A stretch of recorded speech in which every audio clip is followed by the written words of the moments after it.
Live na po. Okay, magandang gabi po. Muli po, magkakaroon po tayo ng sharing sa gabi ito.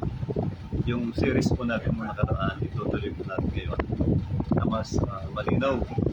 Una po, magpapasalamat kami sa lahat po ng naka-sharing po namin noong last Sunday. Umabot na po minsan na po, one day lang po, umabot na po tayo ng, 1 week na po ngayon. Umabot na po tayo ng mahigit 1,000 viewers ata. Kaya nagpapasalamat po kami sa inyo, muna sa Panginoon, ganoon po sa inyo, mga pinagpala ng Panginoon. Marami po tayong isi-share ng mga mysteries ng Panginoon. At ito po yung magpapakinabangan natin. Magiging blessing po ito sa inyo lahat. Okay lang po yan. Ngayon po, tuwing linggo, magiging regular na po yung ating sharing sa Word of God. Tuwing linggo ng alas 8, magbibigay po kami ng isang oras na magbabahagi ng mga mysteries. Magiging blessing po sa atin ito. Kaya ngayon po, okay lang po yan. Meron po tayong mga kaibigan ng mga pastors, mga kapatid na ano po na nanonood din po pala. Ngayon na okay po sila. Salamat sila dahil marami raw silang napupulot kahit paano na may share din sa mga miyembro nila. Kasama na po yung aking isang kumparing pastor. Ngayon na nabibless po sila. Kaya naniniwala po magiging blessing po sa inyo itong mga mystery ito, itong salita ng Lord. Ang topic natin ngayon dito sa Hebrew, babasahin ko po siguro. Babasa tayo ngayon. No? Hebrew chapter 9. Ito po ay continuation po ng ating topic last Sunday. Okay na yan. Okay na po yan. Okay na siya. Last Sunday, meron po tayong tinalakay na konti sa Godhead. No? Yung mystery ng ating pagka-Diyos, ng ating Panginoon Jesucristo, mystery ng Ama. Sa gabi ito po na mas malinaw ito na i-share ko sa inyo sa Hebrew chapter 9. Sabi po ng Bible, ito po babasahin ko. Hebrew chapter 9, mula po dito sa verse 11, ganito po ang sinasabi. Ano po yan? Live siya. Ay, salamat. Naka-live na pala tayo.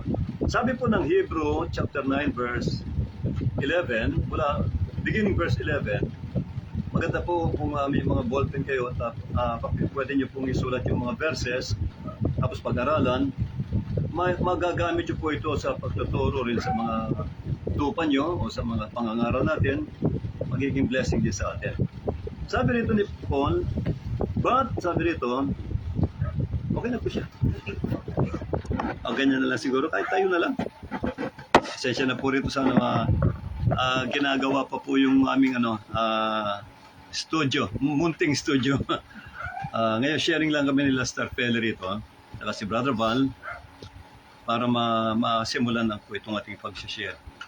Sabi rito sa Hebrew 9:11, but Christ, being come a high priest of good things to come, by a greater and more perfect tabernacle, not made with hands, that is to say, not of this building.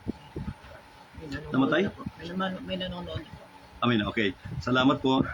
Neither by the blood of goats and the calves, but, sabi rito, by His own blood.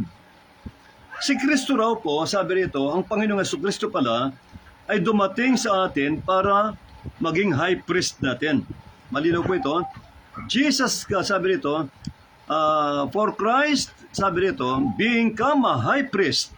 Ang ginawa, siya po ang last high priest. No? Sabi rito,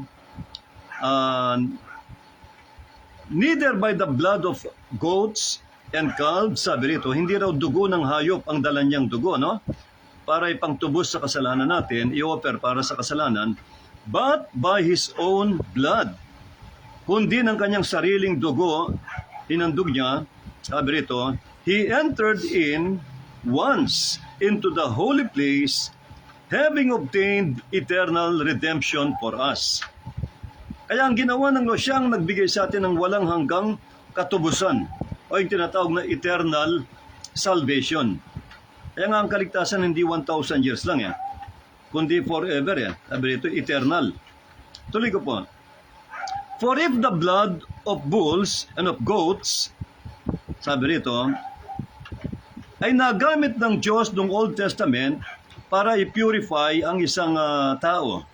Sabi sa 14, how much more shall the blood of Christ, who through the eternal Spirit, sabi rito, offered Himself, sabi rito, without spot to God, purge your conscience from dead works to serve the living God. And for this cause, ito na po, He is the mediator. Naging mediator siya of the New Testament. Kaya nga merong New Testament eh. Dahil ng Diyos gumawa ng pangalawang tipan, itong pangalawang covenant. Ang topic natin dito, the two covenants of God. O, naging mediator si Jesus ng bagong tipan o New Testament. Okay? Sabi pa rito, tuloy ko po hanggang 18. Verse pa tayo. New Testament.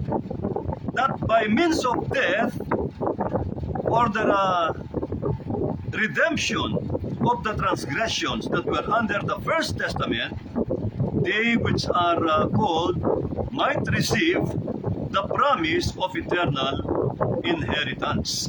Okay.